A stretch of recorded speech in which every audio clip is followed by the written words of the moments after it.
Assalamualaikum warahmatullahi wabarakatuh. Kita berjumpa lagi di pertemuan ke-9 materi pembahasan terkait keamanan informasi.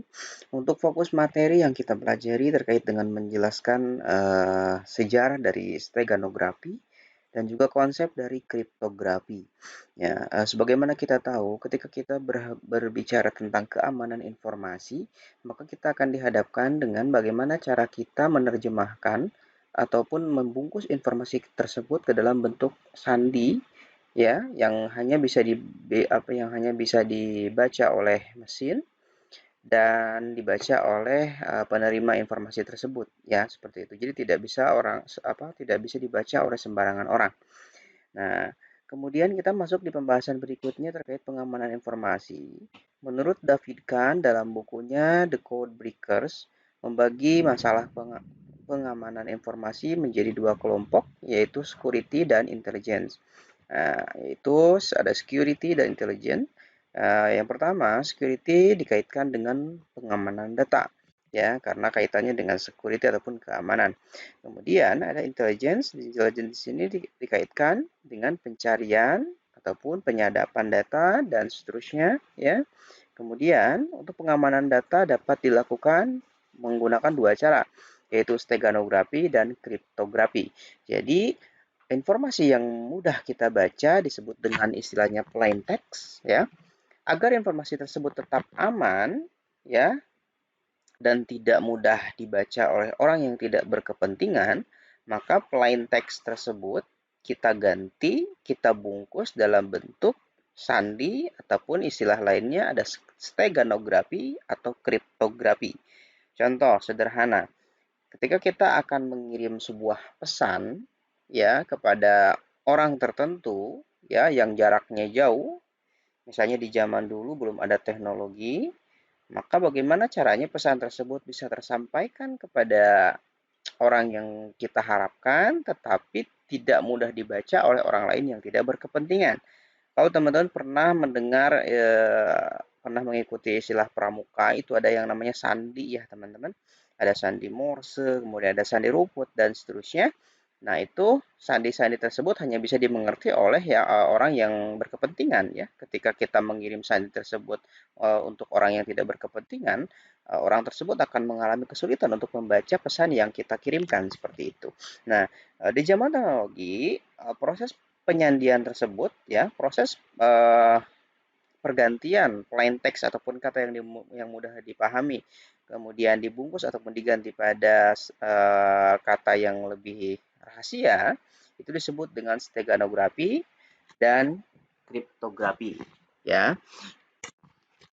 Steganografi berasal dari bahasa Yunani yaitu steganos yang berarti menyembunyikan, ya, dan graptos yang artinya adalah tulisan, sehingga secara keseluruhan dapat diartikan bahwa steganografi adalah tulisan yang disembunyikan ataupun tulisan yang diterjemahkan ke dalam bahasa mesin, ya, yang hanya bisa dimengerti oleh orang-orang yang berkepentingan, ya, seperti itu. Kemudian secara umum steganografi merupakan seni ataupun ilmu, ya, ini termasuk ke dalam seni dan ilmu yang digunakan untuk menyembunyikan pesan rahasia yang awalnya plain text dengan segala cara sehingga selain orang yang dituju, orang lain tidak akan menyadari keberadaan dari pesan rahasia tersebut. Jadi ketika ada suatu pesan, ya, entah itu berupa deret angka ataupun kalimat ataupun paragraf yang ditujukan pada orang tertentu tanpa harus diketahui oleh orang-orang yang tidak berkepentingan, pesannya sangat rahasia, maka bisa menggunakan steganografi ataupun menyembunyikan informasi penting, ya. Bahasa asing adalah sandi yang bagus jika tidak ada orang yang mengetahuinya. Bahasa asing di sini bukan berarti tidak selalu diartikan sebagai bahasa orang asing, misalnya bahasa Inggris, enggak begitu. Nah, bahasa asing di sini dalam hal steganografi adalah bahasa yang asing bagi orang yang tidak berkepentingan. Kemudian masuk hieroglifik, ya, ataupun batu Rosetta di sini Selama berabad-abad, ya, hieroglifik tetap menjadi misteri. Contoh hieroglifik awal bermula pada tahun 3000 sebelum Masehi dan digunakan untuk 3.500 tahun ke depan. Nah, ini hieroglif ini adalah tulisan berhias yang cocok untuk dinding kuil istana. Hieretik adalah skrip sehari-hari di mana setiap hieroglif digantikan oleh simbol-simbol yang sederhana. Kemudian pada tahun 600 sebelum Masehi, hieretik digantikan oleh skrip yang lebih sederhana bernama demotik. Kemudian ada hieroglifik, ya, kemudian ada hieretik dan ada demotik. Adalah tiga versi alfabet yang sama, hampir seperti tiga font ataupun fonetik. Nah, jadi istilah steganografi di sini sebetulnya sudah lama digunakan oleh orang-orang terdahulu, ya, bahkan sebelum Masehi. Kalau teman-teman mungkin pernah melihat ataupun menonton, ya, film-film di Mesir, film-film di Mesir kuno, ya, ada istilahnya Parao dan seterusnya, gitu, ya. Simbol-simbol tertentu menggambarkan suatu informasi, biasanya ditulis dalam dinding-dinding kuil, ya, ataupun dalam dinding-dinding gua, ya. Itu zaman-zaman di Mesir, zaman-zaman Firaun, gitu, ya, zaman-zaman sebelum Masehi. Nah, itu ada proses yang namanya penyembunyian informasi. Kemudian pada tahun 1798, nah ini masuk di eranya lebih baru dari yang sebelumnya, yang ini. Napoleon sibuk menyerbu Mesir, ditambah kekuatan militernya adalah ilmuwan, sejarawan, dan juru gambar. Kemudian 1799 sebuah lempengan ditemukan di kota Rosetta yang menulisnya dalam bahasa Yunani, demotik, dan hieroglif. Batu itu dibawa ke Kairo lalu ke Alexandria. Setelah perang usai, Inggris memperoleh batu Rosetta dan dipindahkan ke Museum Inggris pada tahun 1802. Nah, ini untuk batu Rosettanya. Biasanya zaman dulu itu orang-orang yang mengelola ataupun bergelut di bidang bergelut di bidang barang-barang purbakala, ya, barang-barang antik seperti ini biasanya disebut dengan arkeolog, ya, teman-teman. Jadi mereka mengamati, melakukan proses analisa terhadap beberapa hal yang berkaitan dengan barang-barang yang sudah lama, ya, yang antik, yang digunakan di zaman purbakala, begitu, ya, di zaman sebelum Masehi, dengan tujuan untuk memperoleh informasi tentunya yang bermanfaat untuk generasi berikutnya. Nah, ini contoh, ya, ada sebuah pesan tertulis dalam sebuah batu, ya, dalam sebuah lempengan besi dan seterusnya. Ya, seperti itu. Kalau di Indonesia mungkin istilah lainnya bisa disebut sebagai prasasti, ya, teman-teman, ya. Ada yang di batu, ada yang di candi, ya, ada yang di berbagai macam jenis, ya. Ini batu Rosetta, di dalamnya ada sebuah kode-kode khusus, ya, ada kode-kode biasanya di zaman Yunani kuno, Mesir kuno, ya, seperti ini. Mungkin kalau teman-teman suka melihat film-film yang genrenya history, ya, pasti pernah melihat sebuah scene ataupun adegan-adegan tertentu yang berkaitan dengan sandi-sandi berikut ini, ya, seperti itu. Kemudian, nah, ini contoh yang di zaman sekarang dalam bentuk icon ataupun kode-kode di komputer. Thomas Young, Decipherment of the Cartouche, ya, di sini ada terkait dengan simbol-simbol juga. Nah, ini ada kotak, ya, kemudian ada bulat setengah, ya, setengah lingkaran, kemudian ada simbol singa seperti singanya ikon Mesir, ya. Ini bahasa-bahasanya. Ini merupakan gambar-gambar yang berkaitan dengan Encipher Table, ya. Kemudian ada Jean Francois Champollion, maaf, pada tahun 1800, ya, ketika beliau berusia 10 tahun, yang diperkirakan ke hieroglif oleh Fourier. Nah, ini juga menceritakan tentang simbol-simbol, ya, yang berkaitan dengan huruf dan angka, tetapi dalam bentuk gambar ya. Ini contoh misalnya huruf A digambarkan dengan gambar semacam gambar burung ya begitu. Kemudian huruf R ya seperti lempengan batu. Huruf T ini seperti lempengan batu juga, namun ada bentuk yang agak berbeda. Begitupun dengan huruf-huruf yang lainnya ya. Ini misalnya Cleopatra dan seterusnya ya. Nah, ini biasanya simbol-simbol seperti ini ya. Kemudian, nah ini juga ada penjelasan terkait dengan steganografi pada beberapa tahun silam ya. Pada tahun 480 sebelum Masehi, ya, ada Demaratus mengirimkan pesan kepada polis Sparta yang berisi peringatan mengenai penyerahan Xerxes yang ditunda. Teknik yang digunakan dengan menggunakan meja yang telah diukir kemudian diberi lapisan lilin untuk menutupi pesan tersebut. Dengan begitu pesan dalam meja dapat disampaikan tanpa menimbulkan kecurigaan. Jadi dia mencoba menyembunyikan pesan tersebut dalam suatu perangkat tertentu, dalam suatu benda tertentu, ya. Kemudian biasanya kalau menggunakan lilin itu ada istilahnya huruf tulisan itu akan timbul ketika dia mengenai cahaya, ketika dia mengenai air, ketika dia mengenai percikan api yang tidak tidak besar ya, percikan api yang kecil, tiba-tiba muncul sebuah kata sederhana ataupun kata-kata rahasia begitu. Itu juga bagian dari steganografi.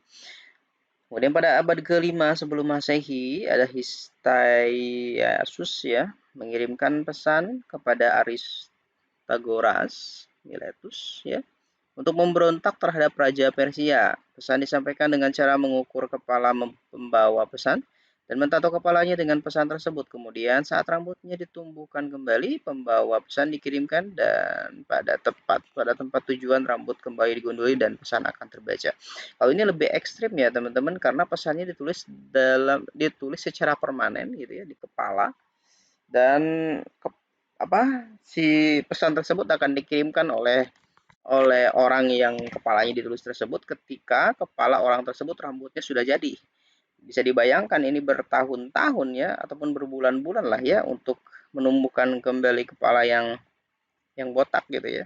Nah, ketika kepalanya sudah gondrong gitu kan, sudah mulai menutupi rambutnya itu sudah mulai menutupi kepala, pesan tersebut yang ditulis itu bisa terhapus, bisa tertutup oleh kepala rambutnya.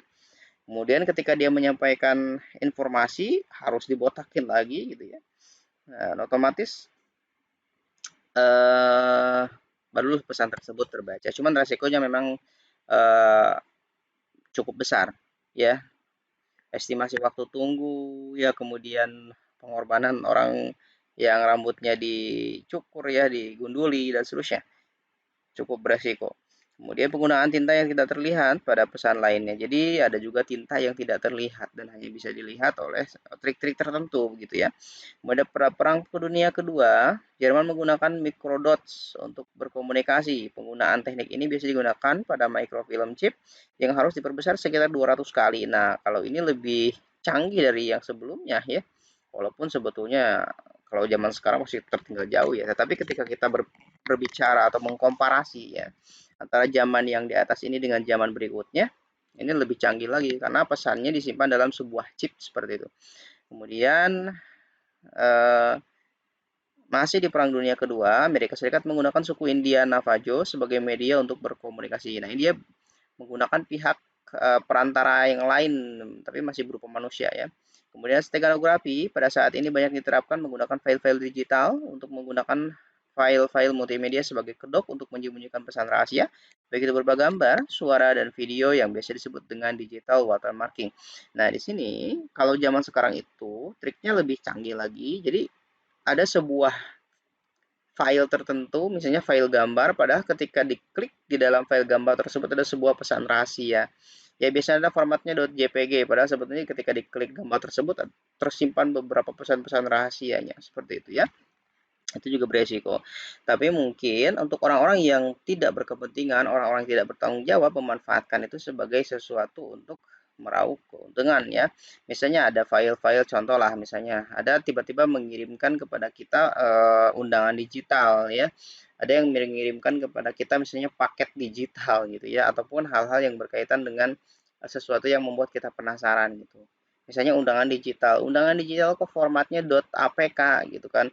Ketika orang awam menerima pesan tersebut, dia akan otomatis mengklik file tersebut. Padahal sebetulnya di dalam file .apk tersebut ada sebuah hal yang berbahaya, ada sebuah pesan yang beresiko yang dapat mengganggu kestabilan perangkat kita.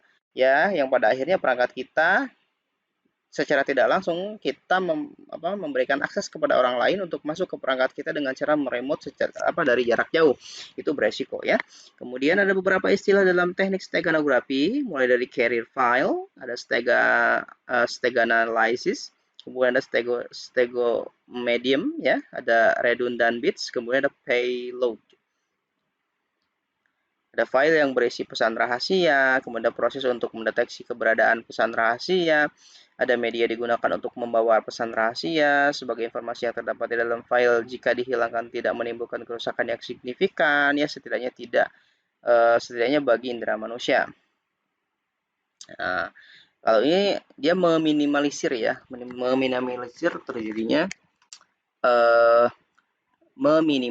terjadinya kerugian yang fatal begitu. Kemudian ada payload, informasi yang disembunyikan, maaf. Kemudian ada definisi enkripsi dan kriptografi ya. Enkripsi adalah suatu proses mengamankan suatu informasi dengan membuat informasi tersebut tidak dapat dibaca tanpa bantuan pengetahuan khusus. Jadi sebetulnya hampir sama dengan tadi kriptografi ya, hampir sama dengan steganografi sebetulnya ya. Jadi kriptografi dan steganografi itu sesuatu hal yang serupa tapi tak sama gitu ya. Mereka memiliki kesamaan, tapi mereka juga masing-masing memiliki kekurangan dan kelebihan. Contoh dari kriptografi adalah enkripsi. Nah, proses mengamankan suatu informasi dengan membuat informasi tersebut tidak dapat dibaca. Mungkin teman-teman pernah mendengar istilah MD5 atau SH256 ya, atau AS256. Contoh teman-teman biasanya diterapkan pada password ya. Password teman-teman misalnya password 123. Nah, agar password 123 ini tidak bisa dibaca oleh sistem, tidak bisa dibaca oleh user maksudnya, maka 123 ini dirubah menjadi sebuah pesan yang terenkripsi ya, menjadi sebuah bahasa mesin yang tidak mudah dibaca oleh orang sembarangan ya. Maka proses selanjutnya yang akan dilakukan setelah pesan tersebut terenkripsi, untuk agar pesan tersebut mudah dibaca perlu dilakukan yang namanya decrypt ya. Jadi ada plain text, teks biasa dirubah ke dalam bentuk kriptografi, yaitu berarti dienkripsi. Setelah dienkripsi agar mudah dibaca oleh kita, bisa dikembalikan lagi ke dalam bentuk enkripsi menggunakan istilah decrypt seperti itu. Karena kan enkripsi telah digunakan untuk mengamankan komunikasi di berbagai negara, hanya organisasi-organisasi tertentu ya, dan individu yang memiliki kepentingan yang sangat mendesak akan kerahasiaan menggunakan enkripsi. Biasanya hal-hal yang mendesak di sini bisa berupa dalam peperangan ya, ataupun badan intelijen negara biasanya ya, untuk melakukan sebuah pertukaran informasi yang khusus, ataupun hal-hal yang lain, atau misalnya pembebasan sandera, kemudian ada yang namanya negosiasi secara khusus, ataupun hal-hal yang lain yang sifatnya sangat rahasia. Kemudian kriptografi berasal dari kata kriptografi ataupun diadopsi dari bahasa Yunani, yaitu merujuk kepada secret writing ya. Ilmu yang ditujukan untuk mempelajari dan melakukan eksplorasi seputar keamanan pengiriman sebuah pesan ataupun message. Kemudian praktisi yang menggunakan sering disebut dengan cryptographer ataupun cryptographer sini ya. Kemudian implementasi kriptografi. Dasar pengembangannya menggunakan matematika, banyak digunakan terutama dalam bidang pertahanan dan keamanan. Umumnya diaplikasikan untuk segala aktivitas yang berhubungan dengan teknologi informasi. Ketika kita berbicara tentang kriptografi, ini lebih dominannya dia menggunakan matematika. Kenapa matematika? Karena berkaitan dengan deret huruf dan angka. Ya, biasanya lebih dominan angka ya teman-teman. Di sini dipublikasikan segala aktivitas yang berhubungan dengan teknologi informasi. Tadi sudah disinggung biasanya terkait password ya, walaupun ada hal-hal yang lain juga. Biasanya password itu lebih lebih rahasia, ya, lebih beresiko. Contoh yang bisa digunakan, teman-teman mungkin pernah mendengar istilah MD5 ya, ataupun SH256 ataupun AS256. Nah, itu dia merubah merubah sebuah plain text ya ke dalam bentuk sandi ataupun kriptografi ataupun enkripsi ya, yang hanya dimengerti oleh sistem, yang hanya bisa dibaca oleh sistem, tidak bisa dibaca secara kasat mata, harus melalui proses dekripsi seperti itu. Prinsip kriptografi yang pertama, menjaga kerahasiaan ataupun confidentiality pesan. Kemudian ada keabsahan pengiriman, user authentication. Ada hak akses, berarti hanya orang-orang tertentu yang bisa mengakses. Ada keaslian pesan atau message authentication. Kemudian ada anti penyangkalan, ada non-repudiation. Kemudian, nah ini contoh skema dari sistem kriptografi. Ada plain text, ada algorithm, key, kemudian ada cipher text. Nah, plain text adalah sebuah kata ataupun kalimat ataupun paragraf yang mudah dibaca oleh siapapun, ya, tanpa perlu alat bantu. Dan secara kasat mata mudah dibaca, mudah dipahami. Ketika terjadi proses kriptografi, maka ada sebuah penerjemahan dari plain text tersebut ke dalam cipher text. Cipher text di sini adalah plain text yang sudah diproses menjadi sebuah bahasa mesin. Seperti itu. Ketika bahasa mesin ataupun cipher text ini agar mudah dibaca secara kasat mata oleh siapapun, maka perlu dilakukan proses decrypt lagi untuk mendapatkan plain text kembali. Seperti itu. Nah, enkripsi adalah proses dilakukan untuk mengamankan sebuah pesan atau plain text menjadi pesan tersembunyi ataupun cipher text. Proses sebaliknya untuk mengubah cipher text menjadi plain text disebut dengan dekripsi. Sebagaimana tadi sudah disinggung ya, ketika teman-teman mendengar istilah enkripsi itu pasti ada dekripsi. Seperti itu, ya. Kata deskripsi di sini bukan kata deskripsi ya, beda. Kalau deskripsi itu berarti kan mendeskripsikan, menjelaskan. Kalau di sini dia proses dekripsi, ada N, ada D. N itu melakukan proses penyandian ataupun perubahan pesan biasa menjadi pesan rahasia. Kalau D itu kan dia mengembalikan pesan yang disandi atau di enkripsi ke dalam bahasa yang mudah dimengerti seperti sebelumnya, yaitu plain text. Secara matematis, proses ataupun fungsi enkripsi dapat dituliskan sebagai berikut. Ya, ini contoh istilahnya ya dalam bentuk rumus. Ada plain text-nya X, ada algoritma tambahkan X dan bilangan 13. Ada key fx, ada cipher text X plus 13. Nah, ini sebetulnya cipher text X plus 13 itu mengandung makna yaitu teksnya berupa X ya gitu. Contoh misalnya Sukabumi ataupun misalnya BSI gitu ya. Nah, kata BSI ini ketika dirubah menjadi cipher text itu bisa menjadi deret angka yang panjang. Ya, contoh misalnya X plus 12, 12 itu S. U misalnya berapa apa gitu ya, atau misalnya BSI X plus huruf B itu kedua, X plus 2. Kemudian S itu huruf keberapa, X plus berapa. I itu huruf keberapa, X plus berapa, dan seterusnya. Kemudian ada plain text, televisi sudah dibeli. Nah, ada proses enkripsi, ya, merubah bahasa yang mudah dimengerti, kata yang mudah dimengerti, kalimat yang mudah dimengerti, dirubah, ya, menggunakan metodenya boleh menggunakan MD5 kah, atau misalnya AS256, atau misalnya SH256, ataupun yang lainnya.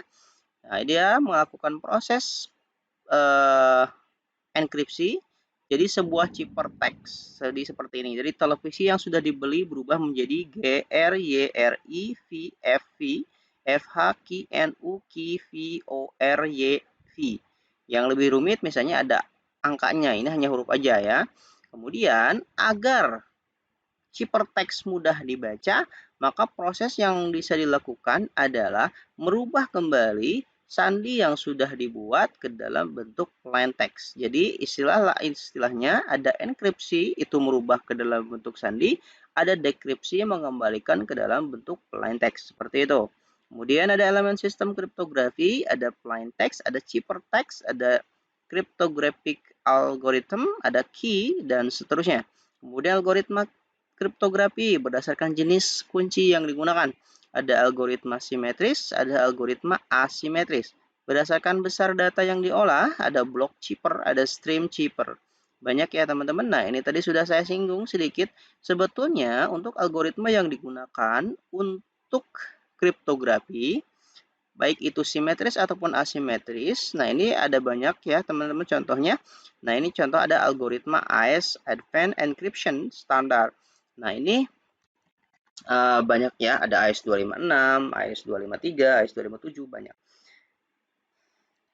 Yang saya alami ini yang AES 256 ini adalah algoritma yang digunakan oleh service BPJS ya. Karena saya juga sering menggunakan ini ya, bergelut di bidang AES 256 ini untuk menerjemahkan sebuah pesan JSON ya, web service ke dalam bentuk algoritma yang cukup panjang ya. Dan ini bisa dilakukan proses enkripsi, dekripsi dan seterusnya. Kalau untuk asimetris ada knapsack, kemudian ada RSSA, ada DV, Hellman, ada EI Gamal ya, seperti itu. Ada berdasarkan kunci yang digunakan, ada algoritma simetris, kelebihannya apa, ada kelemahannya apa. Nah, teman-teman bisa dipahami lebih dalam terkait dengan algoritma ataupun hal-hal yang berkaitan dengan kriptografi dan steganografi. Kemudian algoritma asimetris, ya ini ada kelebihannya, ya ada block cheaper, ada stream cheaper. Keamanan kriptografi, ya, ini ada sistem yang handal melewati sebuah pesan dalam bentuk ciphertext pada sebuah kanal yang belum tentu aman. Ini sebetulnya cukup efektif teman-teman ya untuk mengamankan informasi kita agar tidak mudah dicuri orang, agar tidak mudah dimanfaatkan orang lain ya. Karena keamanan data adalah prioritas utama. Ketika data kita diambil alih oleh orang yang tidak berkepentingan, itu sangat beresiko untuk keberlangsungan hidup kita, entah itu untuk perusahaan, entah itu untuk sebuah institusi, apalagi untuk sebuah individu, ya. Karena biar bagaimanapun zaman saat ini kita harus bisa menjaga keamanan rahasia data-data kita. Apa yang rahasia dalam identitas kita? Yaitu contoh, ada KTP, ya, ada berkas-berkas penting, surat-surat penting, jangan sampai itu dimanfaatkan oleh pihak yang tidak berkepentingan. Contoh sederhana, misalnya, kita tidak pernah pinjam uang, tahu-tahu kita ditagih oleh orang lain dengan alasan pinjol misalnya. Ternyata ada orang di sekitar kita yang menggunakan KTP ataupun identitas kita untuk melakukan proses peminjaman uang. Padahal kita tidak tahu ya, pada akhirnya kita yang menjadi korban dan seterusnya.